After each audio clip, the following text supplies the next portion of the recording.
All right, ladies and gentlemen, with that we come to the panel discussion. Well, the topic is quite interesting because we're going to talk about intuitive experiences, the key to thriving in a world of 3-second attention spans. I think we all believe that because we all use Instagram and we can understand in just 3 seconds we decide whether we are watching the reel or we are just moving forward. So yes, that is the time and we're going to discuss about that how these experiences really affect.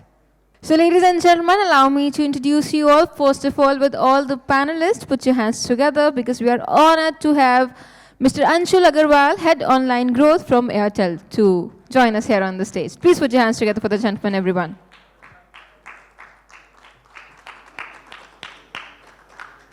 Thank you so much, sir. Next, I would like to do the honor to invite Mr. Mayank Prabhakar, Head of Digital Marketing from Vivo India.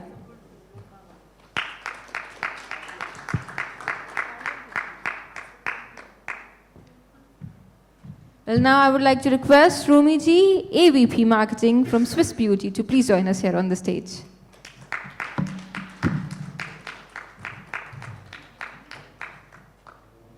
And to moderate the session, allow me to introduce you all with Mr. Kunik Patel, Director Sales from InMobi.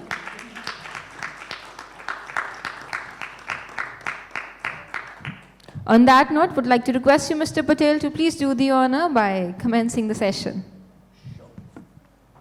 Hello.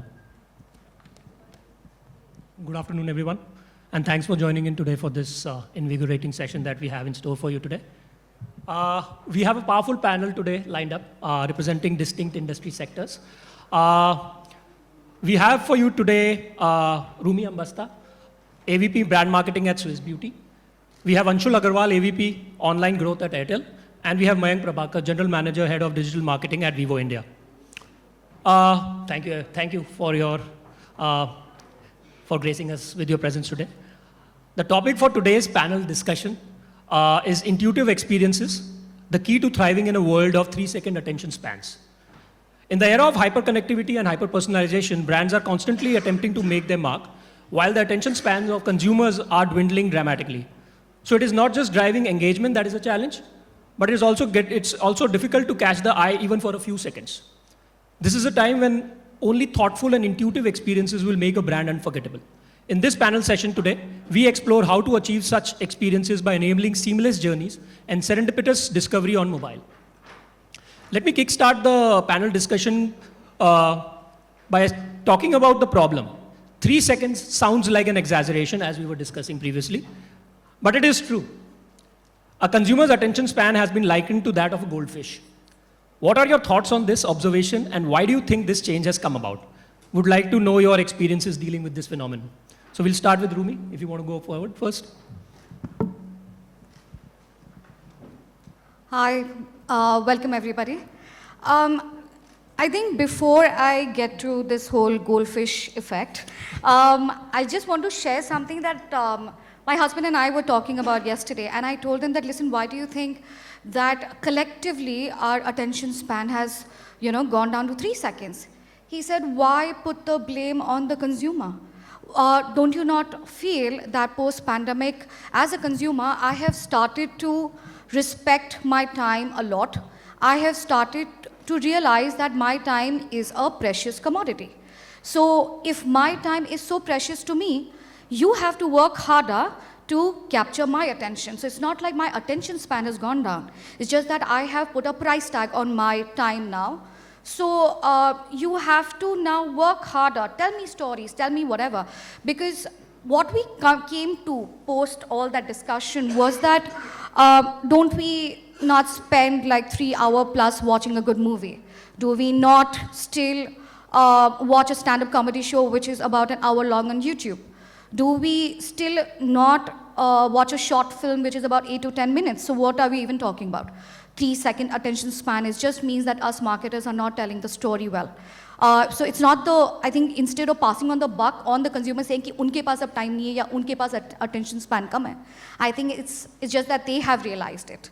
And as a consumer, there have been ads in very recently that I have seen that has made me stop watching what I was watching, and I did not go for that skip button real fast, and I stopped and I watched that ad which was about 30 seconds long. So I think I would like to just start with that about not passing the buck on and taking the ownership of it, that the problem is here, not there. Interesting. Mike, would love to know your thoughts, please. So I think you are right. Uh, and because if you see the numbers of MAU and DAU, especially for the social apps, and this what we're talking about, the 3-seconders, the MAU DAU for them has drastically increased. And hence the consumer is there, he has those time and he is watching.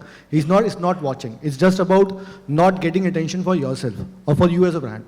But for me, just to bifurcate on that part, unfortunately being a marketer, I have to market. I just can't create a video for him or an entertainment channel for him because that's the content is already there and that's what the OTT is all about. Ultimately, we are in a business of marketing and we have to do something and the consumer is there for marketing.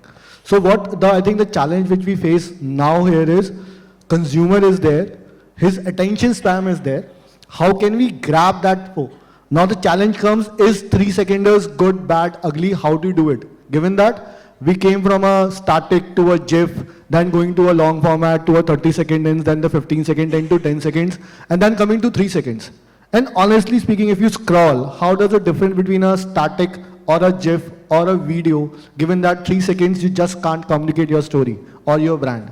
So what you need in that first 3 seconds is what grabs him there to stay and make that 3-seconder to a 7, then to 10, then to 10 and then to 15. That's the only way that how you build your narrative or your production or your content, which is the first phrase or the first 3 seconds give you before and after or what exactly you want to communicate. I think that storytelling to be summarized as a snapshot on 3 seconds is the key for this, right? That's my point of view. Yeah. Sure. I'm sure Anshul has his own views on this, we has discussed. So I also think that what has changed, if you see, customer expectations change basis what they are currently having or using. So as we know that most of the time with the customer spends is either on the social media apps or on the OTT apps, where personalization is like superb. If you actually watch news content on YouTube, you will actually get, and let's say you watched a geopolitical content, you will actually get recommendations from geopolitical content.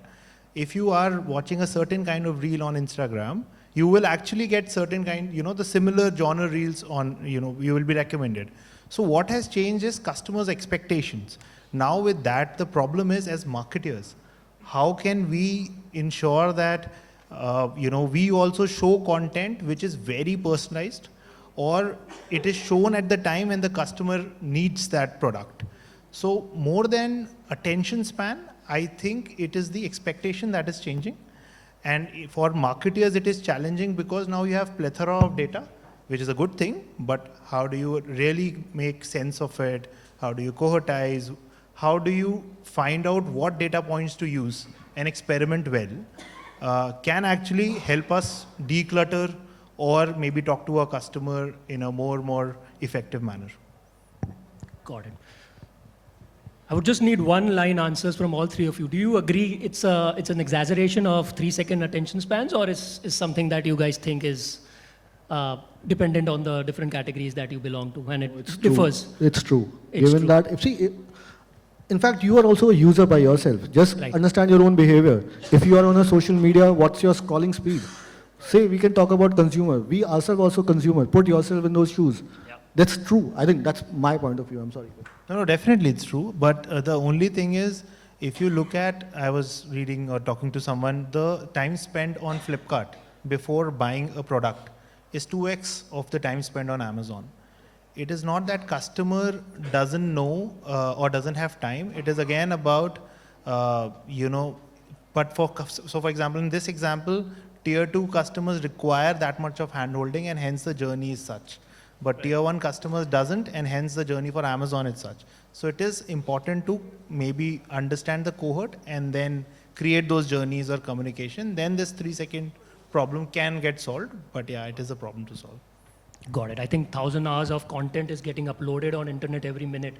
The problem statement here is how do you get your content in front of the user, right? So I think the targeting that you want to leverage or you want to use for your marketing campaigns is something which plays a critical role in it.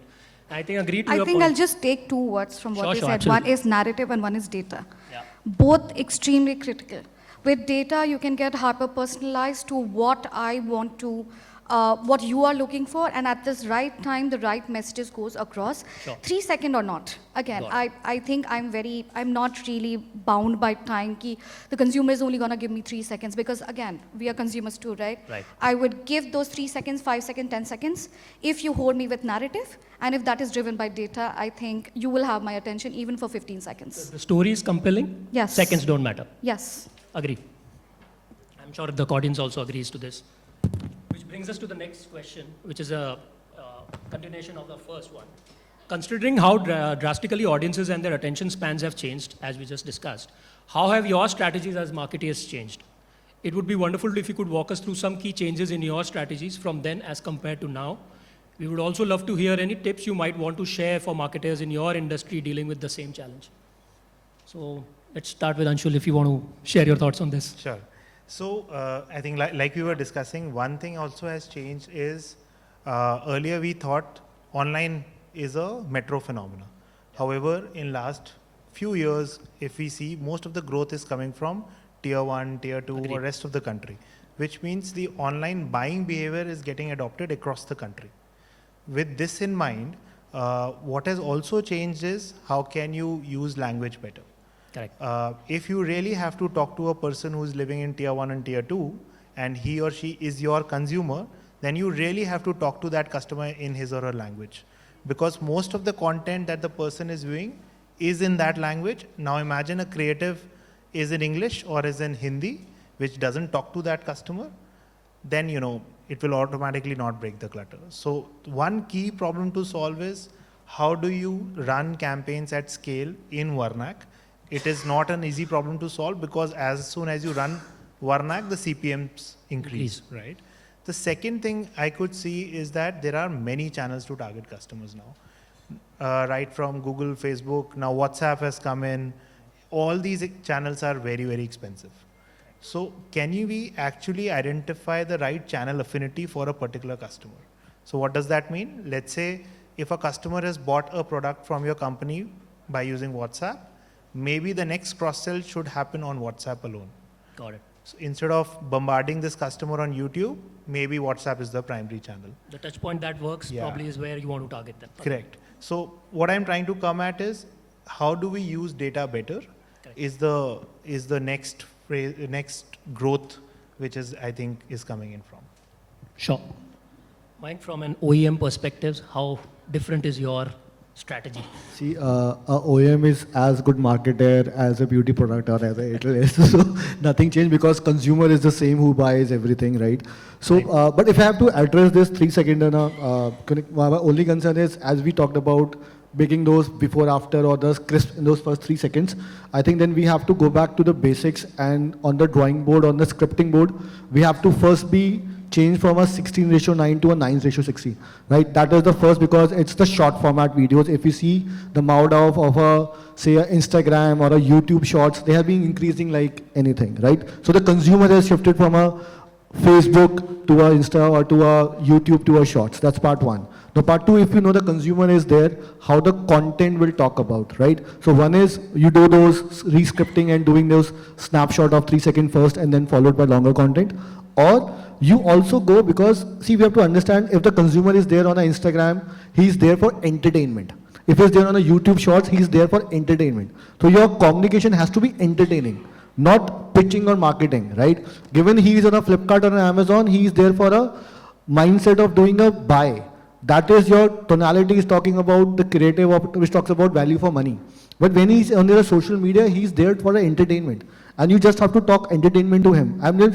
I just between us, if you go, there is some happening of a moi happening on Instagram. I mean, just imagine a brand coming with a moi in the next day. It's like, it will definitely get the 3 second for you, right? But you have to be very dynamic in that nature. Now, Virat Kohli did a century day before. You come with a ad starting with Virat Kohli, that will change the game altogether. So because you have to understand this is social media and the consumer is there for entertainment. He's not there to buy your product. He's there for entertainment. You give him entertainment, he'll enjoy. Now, how do you integrate the entertainment and your product and also convey the message? That's the creativity which you have to crack on. Yeah. Got it. Rumi, over to you. Three things come to my mind which we have been using, at least at Swiss Beauty. Number one, staying very culturally nuanced in our approach, in our content pieces, because especially with color cosmetics, makeup, this becomes extremely important, that weddings become important. Right. You know, Karwa Chauth becomes important, Diwali becomes important, Navratra becomes important, and what product am I pitching in what region, keeping the nuances of that culture, of that occasion in mind, and then you target your customers. Right, because all these things can deeply backfire if done, you know, if you don't keep those things in your, in hindsight. Number one. Second, you know, when on Instagram, because again, for makeup, MUAs, like we like to call it, the makeup artist, they become extremely important KOLs for us on Instagram. And if there is a live commerce, then becomes very important, because then you are not, you're showing something, you're showing a entertaining piece of content or educational content, but you're also giving the ability of the customer, you know, who you are in the consideration set anyway, right? Because that's how you have targeted your piece of creative. Then you're giving the opportunity to the person to shop right then and there. Because by the time the person will click on the link, come to your landing page or store page or your website, too many distractions will happen in between, and you're going to lose that person. So those things have really worked. And the good old shock and awe always works.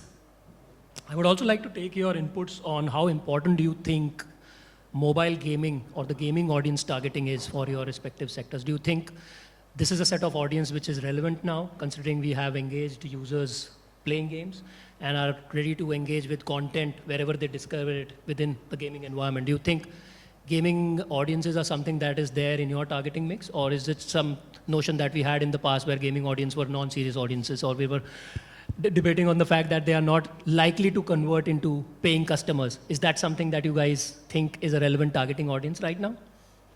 Since we've seen a lot of traction on gaming now. Sorry for seeding that question, because No, it's no, not I'll there. take it. I can It's based on understand. the discussion that we were having. So I can understand, and let me take it. First thing, giving a consumer is there. He's the same guy who is on social, who is gaming also, right? Right. So there's no change in the consumer. It's all about you communicating the consumer and your strategy, right? That's part one. Now I'll take gaming as a blessing in disguise, given that you have those challenge like 3-second and attention spam, and from a gaming where he's full there with the game, with full focus out there, right? And rather being doing an ad, which could be a spam there, if you do those incentivifications with them, if you have to go more live, more energy and more XYZ, and you have to watch it, it's a force flow. But that is something is a blessing in disguise to have, given that you should be confident, okay, if I am able to communicate those 15-second video or a 10-second video to a consumer, I will get into attention spam for him. So that could be a one statement to start with, and our first impressions to start with. Now, with the help of the targeting and the cohorts being available again, we can then start following that consumer on social media, because we know he has been given that first frame of 10-second and 15-second communication. Right. Now it's about building the frequency to that consumer. So you have to give them recall again and again, and that's, I think, gaming plays a very vital role to give, because it's given an opportunity to communicate your entire message, right? Followed by following him from the consumer on the other channels. Yeah. Got it. So I'll add, so Sure, for sure. Airtel, in fact, gaming becomes a key audience, because what are we selling? We are selling high-speed broadband. Absolutely. And we are also selling postpaid, right? Which is having unlimited data to an Right. extent, right? No daily data limit, etc. So if the communication is to the point, the interesting part is no one will leave the game and buy the broadband then and there. It is about creating that consideration that right now you may be losing or whatever, if you're playing an internet game, but with Airtel, you will have seamless, internet connection and all of that. And then as, can we retarget them on social media? Whosoever has at least clicked on the ad, shown some consideration, we can retarget. But for us, it becomes a little more seamless. Correct. As a cohort. Yeah. So I think for Airtel, actually, it makes sense as well, because it seeds the right content that you are actually trying to portray through your marketing initiatives. How about Airtel giving a 5 GB data free to prepaid users also? By the way, it's already free. It's already free. For prepaid users. Yeah. So if you are latched on to 5G network, the data is free for both prepaid and postpaid. Great. I didn't know. Sorry. Yeah. Thanks. Mike, I think you need to go to your settings and get that done. No, I'm a postpaid user. Thank you. My bad. Oh, Any update from me? long bridge from makeup to gaming, sorry. Okay, cool. So I think I'll move on to the next set of questions. So how have your strategies pertaining to audience targeting evolved? In what ways are you leveraging tools and technologies to offer personalization and reach relevance to resonate with today's audiences? We would be interesting to know whether there is a scope for leveraging AI, which is the talk of the town these days. How do you think is something like an AI integrated into your marketing strategies going forward, 2024 or beyond? Rumi? One thing that comes to my mind straight up is, the virtual tools that you get now, Yeah. because makeup is something that you don't buy unless you Try it on. try it on. It's very much like any eyewear, right? It's Right. very much like that. So these kind of virtual assistants work wonderfully well, and we are in the Sure. process of launching those anyway on the website. But for makeup especially, and also I have seen this earlier with men's grooming as well. Sure. But there the case more was, do I grow a beard and can I see it and can you show it to me? How will I look in a beard and then how can you help me grow one? Right. While here it's more about my skin tone and my, my facial shape and how can I highlight it, how do I use a blusher, the contouring and everything. And these virtual assistants AI is magic when it comes to at least beauty industry. Suits perfectly well, I guess. Absolutely. It's like It's a hand blessing in glove. disguise then in that Yes, case. all Fosters for beauty. it. Mayank? Yeah, I think if I say in a nutshell that does AI plays a role, definitely it plays a role. Does about the Yeah. data and the tech part, definitely you have to be. But at the same time, we as OEM, and I'm sure because of the telcos being there, data and cohort is something which is very widely available to us given that we are OEMs. And the amount Yeah. of the consumer base which we sit on is huge. Now, more important is it's a database. It's how smartly you cohort them, how smartly you segregate them, and how efficiently you communicate back to them as more personalized as you can. That is the key. Now, AI is something which can be top of it for a communication level, right? But AI has to do nothing with your cohorting of the data. AI is to do more of your communications to be made, more intelligence to given, okay, which will convert for both. But I think before going to AI, there's a lot of data insights which sits within the telcos, within the platform, which we Yeah. have to be used. And it's not limited to us, to any marketer, to any consumer, any traffic coming to website. I think that is a first thing. And again, we talk about these cookies being dying and XYZ. I think then the first party data has really played a huge role. But the earlier we do, because it's not like you plug and play, we have to get our hands dirty on there. We have to understand the platform. We have to do a lot of permutation and combination so that we can conclude and make those specific cohorts and then give it to, okay, now this is the level of communication which I need for this specific cohort. I think that way, because it's just not making the cohort and the data, it's all about creating the right communication to that specific cohort. Then only it marry with each other, otherwise it's just as a sample database as good as nothing. Unless it's being complemented by with a relevant communication. Yeah. Got it. So I'll speak about few strategies that we are testing Sure. because AI is new on the block and we really want to test everything and anything because now if you talk to people, AI is almost everywhere. But Correct. we also try and pick and choose to say that what makes sense for us. So one thing that we are doing is, so from online acquisition perspective, we get a lot of traffic on the website. But not everyone converts or not everyone actually puts orders or leads, right? Whom to retarget is question number one. Can I retarget everyone? Yes, I can, but it requires money. So can I score the visit of a user and say that this customer is of high intent, this is medium, this is low. And for high intent channel, should I use more expensive channel for retarget, and for low intent, maybe I don't retarget at all. Predictive This modeling, is- something on those lines. So this is one experiment that we really want to work. The second thing which even Mayank was talking about is the content piece. In fact, how can you use AI to now generate content for, let's say, an SMS or a WhatsApp or any other content only marketing platform? Because what we have seen is image is not working well with AI, but content only can still work. but it also depends on what are the cues or how are you training the model. Because if you write a straightforward cue or right, then the result is not that great. You cannot actually use that content. So the problem to solve is what are the input parameters that you give, and then how can you actually use the behavioral science and can you actually tell the AI to come up with a content while using behavioral science, etc. Sure. So yeah, I think these are the two big pieces I believe will help most of the organizations going forward. Got it. I think it's also important to be aware in terms of using AI more ethically, because I think AI has the capability of influencing societies and culture. So obviously we're seeing a lot of deep fakes running around. So how effectively AI is being leveraged at marketers' end is also something that will play a very important role. I think there has to be some sort of a regulation in place to check the usage of AI and how is it being applied from a business perspective. So I think, yes, AI is going to play a very important role coming forward. It's just that how the brands use AI and leverage it for their own advantage is something that we'll have to wait and check and see how it goes, honestly. Great. Moving on, let's move on to the fourth question that we have for you. So as you all know, platforms are evolving to meet the changing consumer demands. We are seeing new channels emerge and old evolve to create more engaging experiences. What do you think as marketers these platforms play in helping brands and advertisers deliver more intuitive and thoughtful experiences? Are there any recommendations you have for these emerging platforms?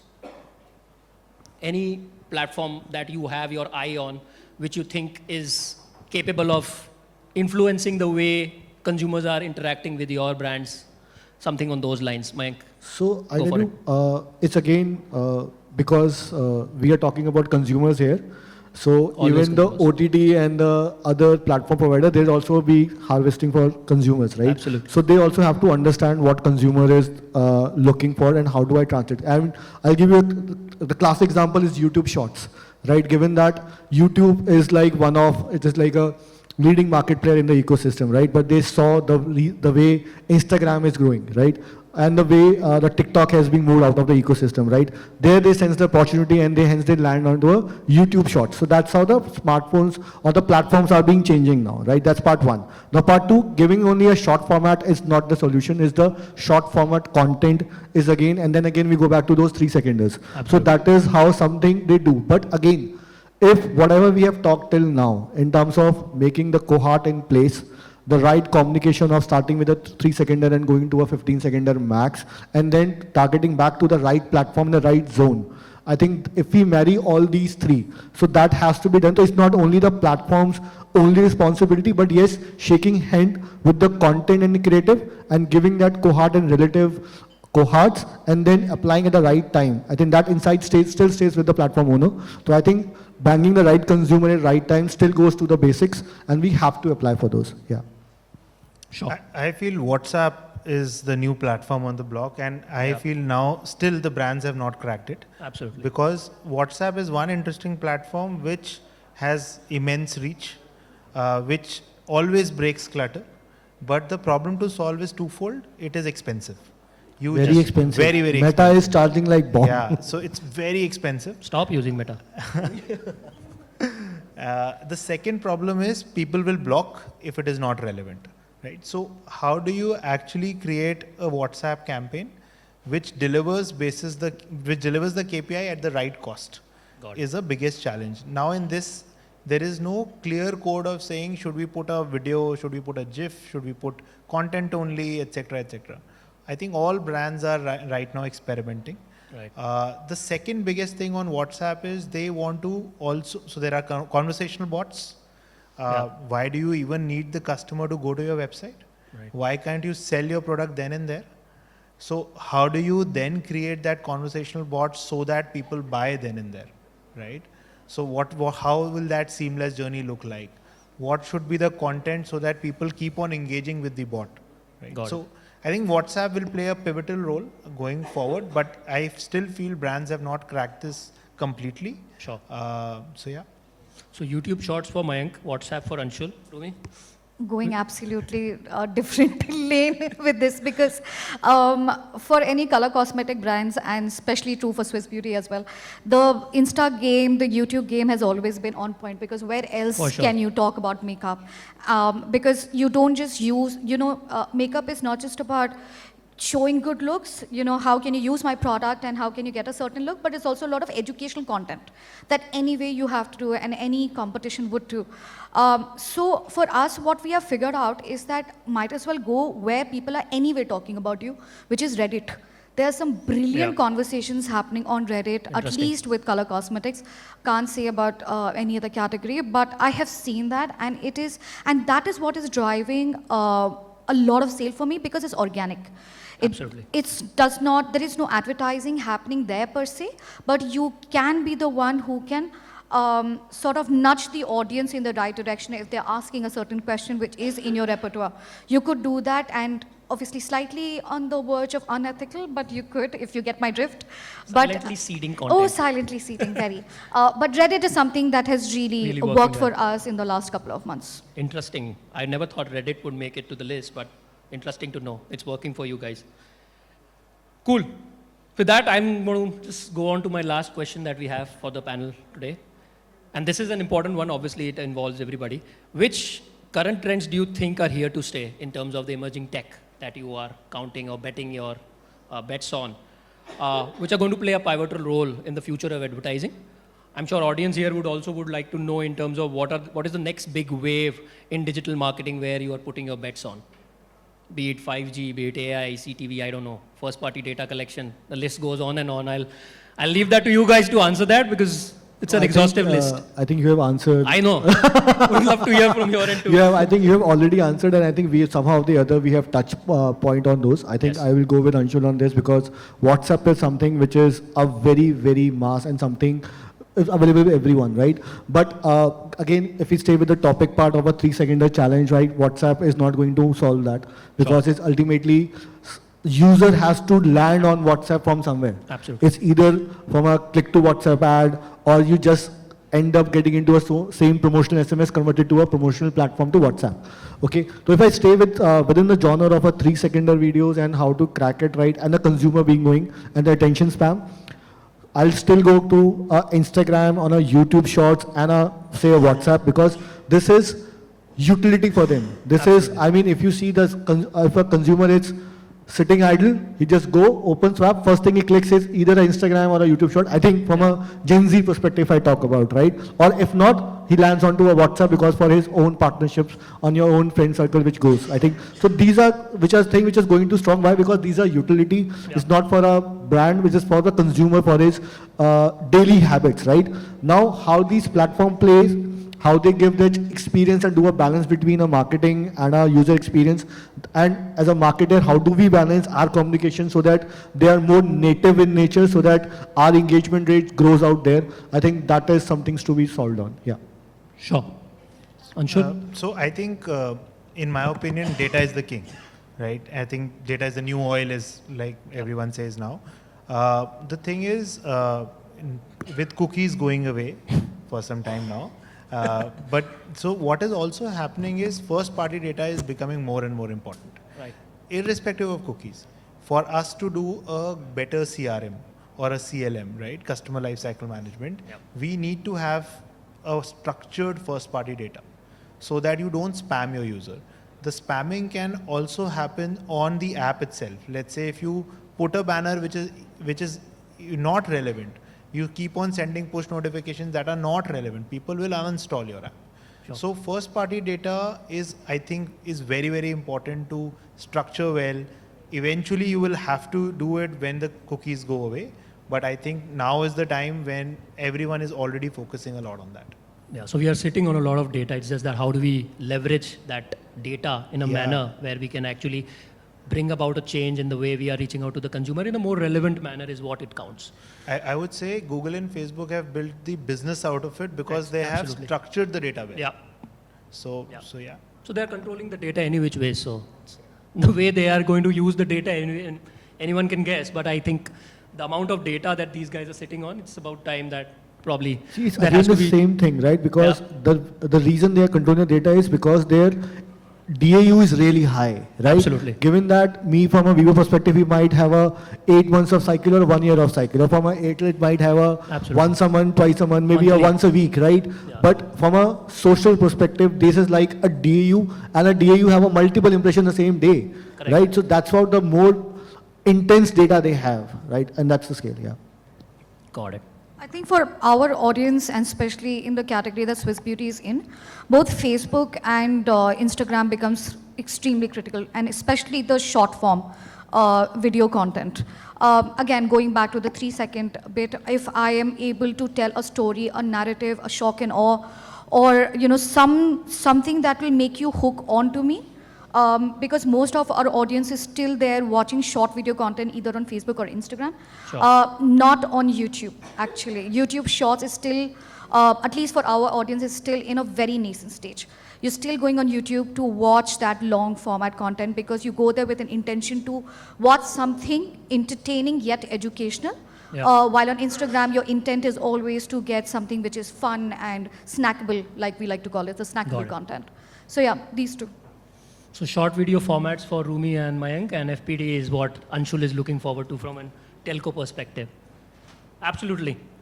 So that brings us to the end of this invigorating session. I would like to thank our panelists for the time, expertise, and the contribution that you've made for this panel discussion today. And thanks to the audience for listening in, chiming in, and an applause for the panelists, please.